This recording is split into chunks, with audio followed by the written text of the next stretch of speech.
Hello, my name is Sabrina McKenzie.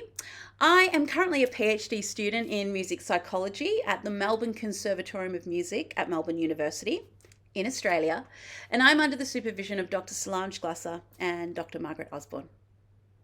I begin today by acknowledging the Wurundjeri Wurrung people, the traditional custodians of the land in which I am recording this presentation on today, and I pay my respects to their elders, past, present, and emerging.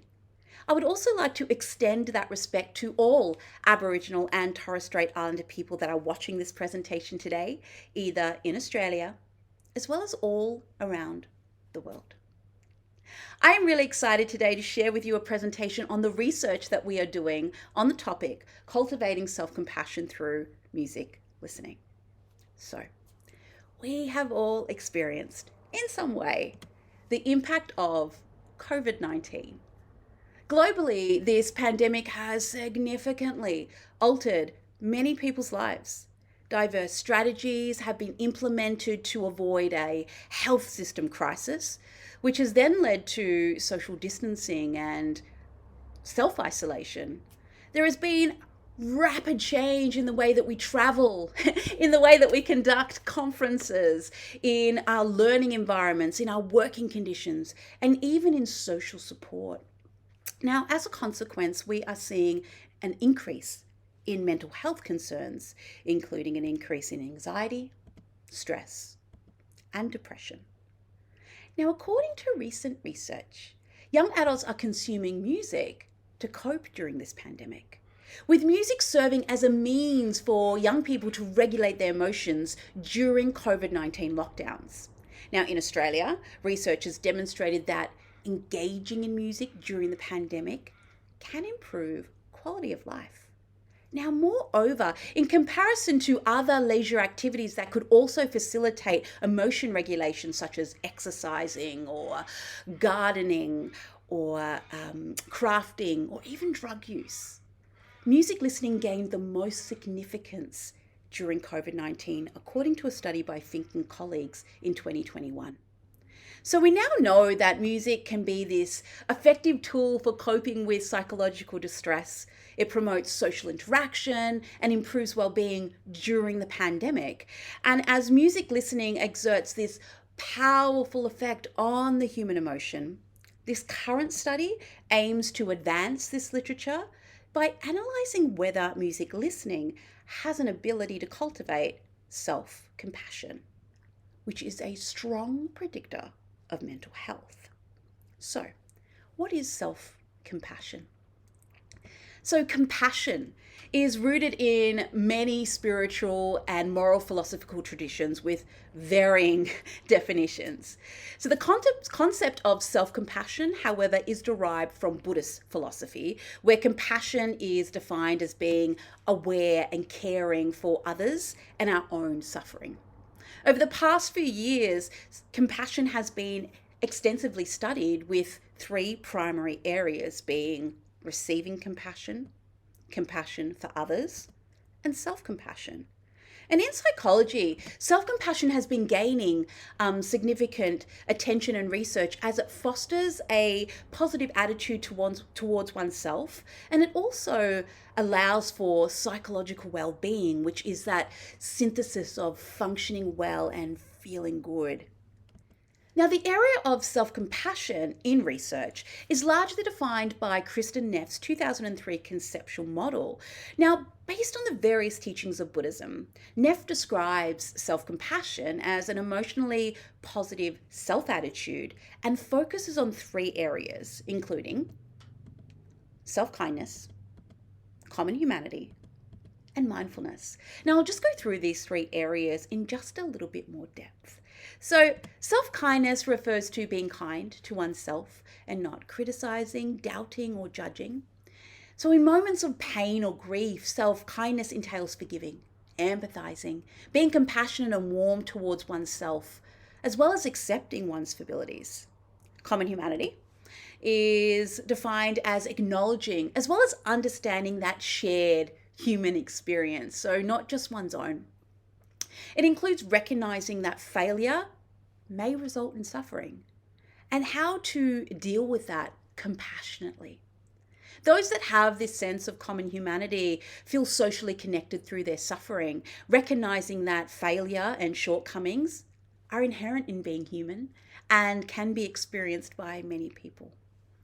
So mindfulness. Mindfulness involves holding painful thoughts and feelings without over identifying with them. Mindfulness enables an individual to become fully aware of their abilities without being distracted by thoughts or harsh self-evaluations. So these three key areas, self-kindness, common humanity, and mindfulness, are intended to offset negative consequences by focusing on their opposite positive counterparts. So, for example, we have self-kindness versus its opposite negative counterpart, self-judgment, common humanity versus isolation, and mindfulness versus over-identification. So when individuals have attitudes of self-compassion, they are better able to cope with suffering and hardship with compassion and kindness, while still maintaining a sense of shared humanity. Studies have shown that self-compassion can be cultivated through various avenues, including mindfulness, meditation, as well as self-compassion journaling. However, currently there is a paucity research on the effects of listening to music on self-compassion. And music listening is one of the most popular leisure activities where adults can engage in the activity for 1 hour per day.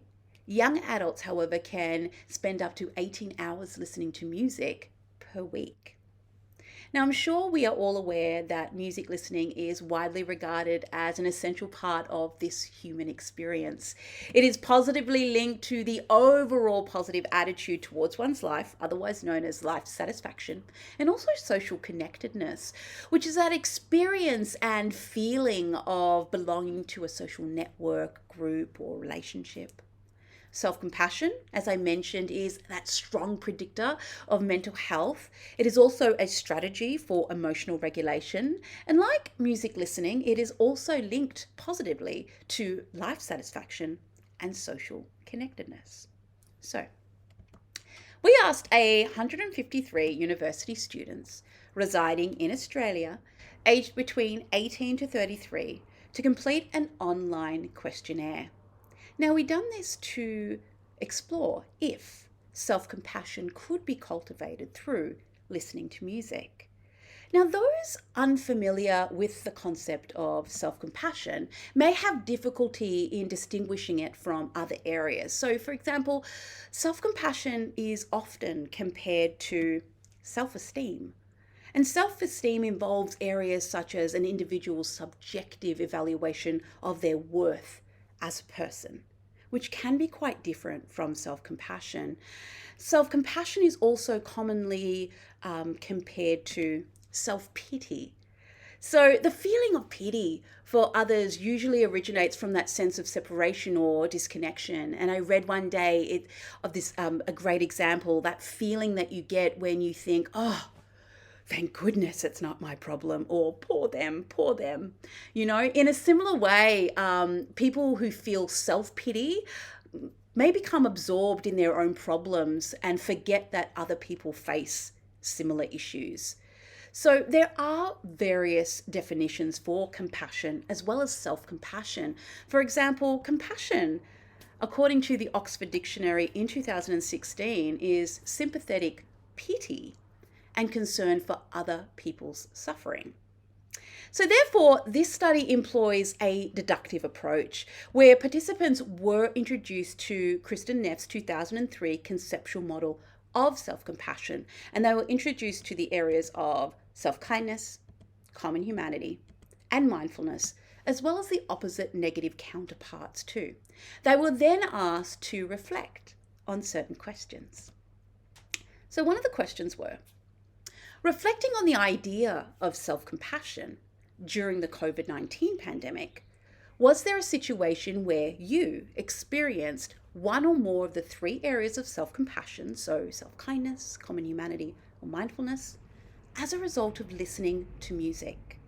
So I'd like to invite you, anyone that's watching here today, to reflect on how you'd answer this question. Did you use music during the pandemic? And did you experience one of those three areas of self-compassion as a result of listening to music? Now, we are still in the very early stages of analysis, but preliminary results indicate that 81% of our sample experienced self-compassion. So they marked yes as a result of listening to music during the COVID-19 pandemic. So if participants then answered no, they were then taken to another section of the questionnaire. However, if they answered yes, they were then asked this question. So if you answered yes to that previous question, I'd also like you to reflect on this next question to see how you would answer it. How would you compare your experience of this type of outcome from listening to music during the COVID-19 pandemic period to prior to COVID-19 commencing? Now, participants were provided then with a sliding scale, with 0 being much less often and 100 being much more often and 50 being about the same. 84% of the sample indicated on this sliding scale that this type of outcome from listening to music during the COVID-19 pandemic increased. So they marked above 50, with the average response being 67.31. Now, the following question was then asked to these participants. Could you describe a situation where you have experienced one or more of the three areas of self-compassion, so self-kindness, common humanity, or mindfulness, as a result of listening to music? So this question was here to provide us with some real-life scenarios and examples. Now, 10% of the responses simply stated that they had experienced self-compassion, however, didn't elaborate on how they had experienced it. 5% of the participants decided not to provide a response to this question.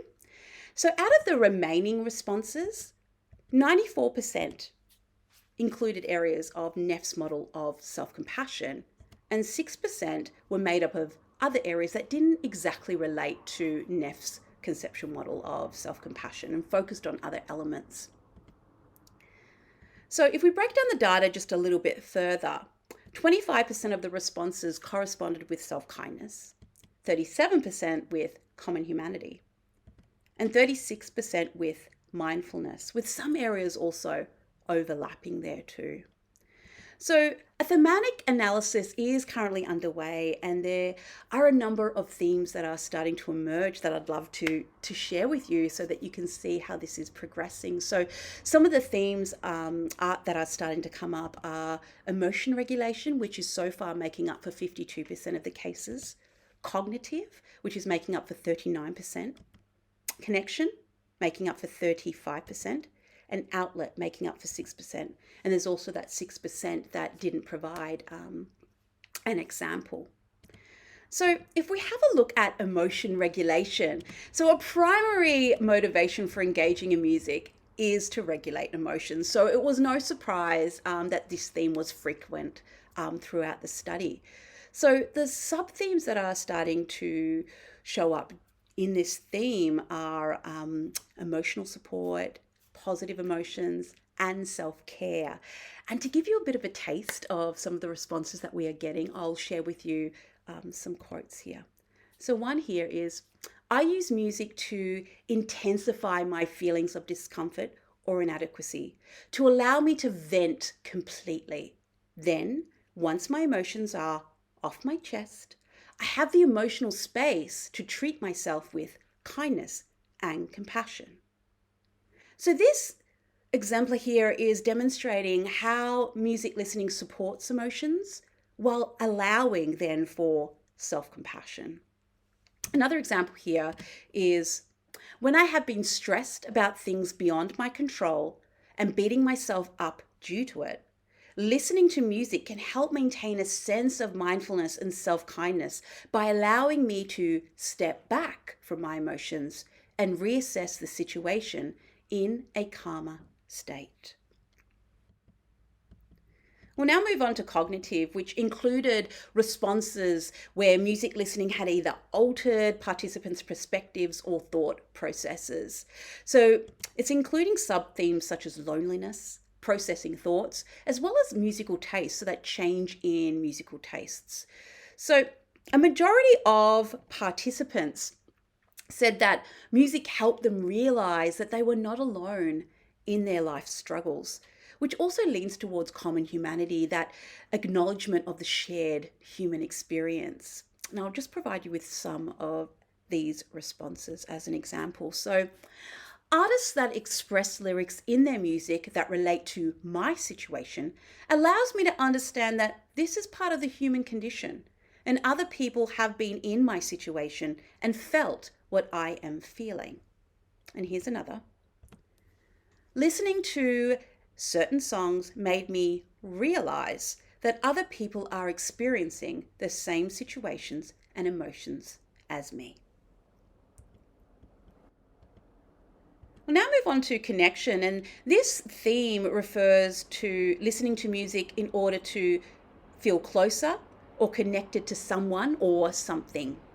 And it includes sub-themes such as social, so that connection to others such as family, friends, or community. It also included artist, music, or lyrics, so that connection to a song or the artist. And also that self-connection piece too is coming through in this theme. And some of the examples are: I found common humanity when I was struggling with my identity and choices about my future, as well as having difficulties with my social life. Some of the music I was listening to described exactly how I felt and made me feel understood in a way that no one else seemed to understand. So this demonstrates a connection to the song as well as some social themes coming out there as well. And here's another. During a difficult time, I was feeling quite low and found that music that was about empowerment and understanding your worth and valuing who you are as an individual was super helpful. It was gentle and calming, and whilst listening to music like this, I was able to focus more on myself and connecting to who I truly am. So there's a really nice self-connection sub-theme that is evident there. And then we've got outlet, which was making up for 6% of the 6% of the cases, and sub-themes are including escapism and distraction. So here's one of the examples. If I feel stressed or heavy, listening to music can be a way to sort of float away from my troubles and feel more grounded and less upset. So as the analysis continues, we are really looking forward to seeing what unfolds. Further investigation in self-compassion and music listening can be undertaken in light of these findings. There is still a need, however, to investigate the current results in a larger and possibly more diverse population. In doing so, we will be able to further explore the relationship of music listening and self-compassion and provide more detailed information about the process that it promotes. So through this current study, we have been exploring if music listening can cultivate self-compassion, and we acknowledge that illustrating Neff's self-compassion model to participants can be a limitation. And whilst there is this existing model of self-compassion, it has not yet been explored through the medium of music. And so the next study that we are focusing on is going to take a more grounded theory approach to examine the how and the why self-compassion can be cultivated through music listening, and will take a more inductive angle. So the findings of this study aims to enrich existing literature on music and emotions. It aims to build on previous studies demonstrating self-compassion's ability to improve mental health, as well as aims to broaden understandings of the pandemic's impact. With the results of this study and our ongoing research, we do hope to contribute to the development of interventions to help support mental health and well-being through everyday music listening. This research also may be of significance to anybody who is interested in how they respond to music and the potential benefits of their everyday music listening habits. I'd like to take a moment to thank you all for watching, and I look forward to connecting with you soon. Thank you.